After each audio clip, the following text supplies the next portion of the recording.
તમારું બધાનું હાર્દિક સ્વાગત છે મારા નવા વ્લોગમાં। અને આજે બધા હેપી રક્ષાબંધન બધાને। અને આજે આપણે જઈ રહ્યા છીએ આપણા મામાને ત્યાં। અભી મજા આયેગા ના ભીડો। અને ત્યાં એક મંદિર છે ઇન્દ્રેશ્વર નામનું। ત્યાં કંઈક શું કહેવાય આમ અલગ જ છે એમ। ત્યાં કંઈક જૂનું કાંઈક છે એ તો મને નથી ખબર, તો હવે એ આપણે જાણી લેવું। અને પછી છે ને આપણે ત્યાં જવું ફરવા। તો તમે મારા બ્લોગ સાથે જોડાઈ લેજો। અને આજનો બ્લોગ મસ્ત થવાનો છે, કારણ કે એ બધા એમ કંઈક એ પૌરાણિક જગ્યા છે એક પ્રકારની, અને એ દોલતપરામાં આવેલી છે। દોલતપરામાં ઇન્દ્રેશ્વર છે ને જે, ये तो लेटेस्ट न्यूज़ है। ત્યાં। અને અત્યારે તો ઉભા રહ્યો, હું તૈયાર થવું 1 મિનિટ। આ છે નથી ફાવતું। તો સારું હાલો આપણે તૈયાર થઈ જાય પછી હવે મળીએ। હવે આપણે જઈએ ઇન્દ્રેશ્વર બાજુ, તો તમે ઇન્દ્રેશ્વરના નજારા જોતા રહ્યો ને આપણે ખાતા રહીએ।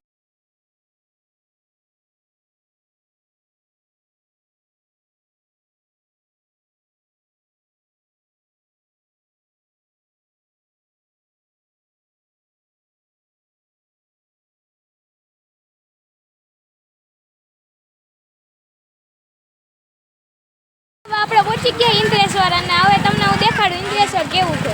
तो चलिए शुरू करते हैं।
જો તમારે અહીંયા નેચરલની સફારી કરવી હોય તો અહીંયા જવાય, કારણ કે જો ઝરણા જો કેટલાય ઝરણા આવે બાકી એમાં ફૂલ આવે શિવજીના, અંદર શિવલિંગ હોય, ફરતું થાળું હોય ફૂલમાં।